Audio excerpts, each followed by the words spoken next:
Hello guys, আমার ছোট্ট একটা ব্লগে তোমাদের সবাইকে স্বাগত। আজকে ঘরের সমস্ত কাজ করে ভাবলাম আমার বেডরুমটা একটু পরিষ্কার করে নেব। রথযাত্রা জানি না করাটা আজকে ঠিক হবে কি না, কিন্তু কালকে মনে হলো ফ্যান থেকে কিছুটা নোংরা পড়েছে রাত্রিবেলা, এই জন্যই ভাবলাম না একটু পরিষ্কার করেই নেব। একটু বেলা হয়ে গেছে, একটু বেলার দিকে শুরু করলাম। তো এখন আমি দেখো একটু ড্রেসিং টেবিলের সামনে একটু টেবিল পরিষ্কার করে তারপরে ফ্যানটা পরিষ্কার করলাম। ফ্যানটা খুব দরকার ছিল পরিষ্কার করা। হয়ে গেছে প্রায় 15-16 দিন হয়েছে পরিষ্কার হয়নি, তো একটু মনে হলো একটু নোংরা হয়েছে। এবার আমি ঘরটর মুছে স্নান করতে গেলাম। তখন প্রায় সন্ধ্যা হয়ে গেছে। সন্ধ্যা হওয়ার পরে আমি স্নান করলাম, স্নান টান করে এসে ঠাকুর পুজো দিয়ে তারপরে আমি ছেলেকে টিফিন দিয়ে আমি একটু চাটা খেলাম। এসে যে ঘুমিয়ে পড়লাম, ঘুমোতে উঠে দেখি 9:30 বেজে গেছে। তারপরে একটু ভাত করলাম, তরকারি গরম করলাম, আর ভাবলাম আজকে একটু রথযাত্রা তো যাওয়া হয়নি, যাব, কিন্তু অনেকটা লেট হয়ে গেছে, 10:30 বেজে গেছে। এখন আমরা রেডি হলাম মাত্র যাওয়ার জন্য।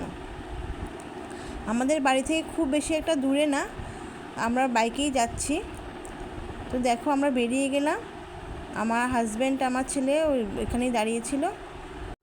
তো আমরা এখন বেরিয়ে পড়লাম রথের জন্য। রাস্তা এখন দেখো প্রায় ফাঁকা আছে। যদি আমরা 8টা, 8:30 বা 9টার সময়ও আসতাম তখন অনেকটা ভিড় ছিল।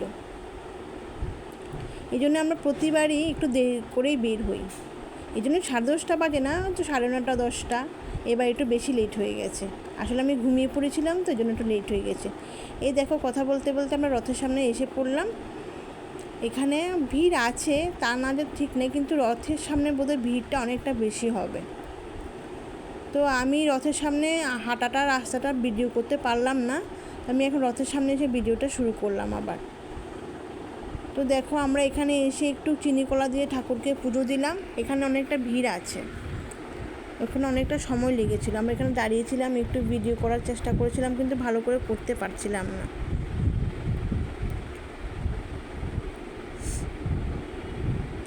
আমার ছেলে একটু ভাবছিল একটু খাবে, একটু মোমো টোমো খাবে, দোকান দেখছিল, কিন্তু দেখলাম যে দোকান প্রায় উঠে গেছে। খাওয়ার জিনিসের দোকান প্রায় অল্প হয়ে গেছে, দোকান খালি হয়ে গেছে, জিনিসপত্র অনেক দোকানপাট উঠে গেছে। তখন দেখো যখন 8:30, 9টার সময় যারা এসেছিল এসব জায়গাগুলো খুব ভিড় ছিল। রথটা এখন বেরিয়ে যাচ্ছিল। ঠাকুরকে প্রণাম করে আমরাও এখান থেকে আস্তে আস্তে চলে আসছিলাম। তখন কিন্তু রথের সামনে খুব ভিড় ছিল। আমরা রথের চারদিক ঘুরে প্রণাম করেছি, কিন্তু ভিডিও করাটা সম্ভব হয়নি, এই জন্য দেখাতে পারলাম না।